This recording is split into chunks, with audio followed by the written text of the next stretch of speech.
Durante os meses máis fríos do ano, empeza a brotar polas nosas leiras o allo silvestre. Entre outros moitísimos usos que ten o allo, é buenísimo para tratar parásitos intestinales, tanto para nós como para as galiñas. Cando empece a botar a flor, se é do vosso interese, vou vos enseñar como se colle, como se consume e que parte é a máis sabrosa.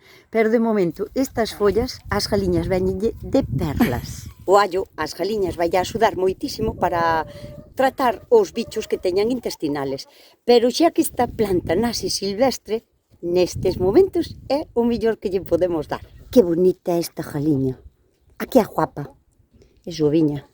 Ten o culo como se fose unha boliña de algodón. Está cabreada. Chaume de lixo. Galiña en chaume de lixo.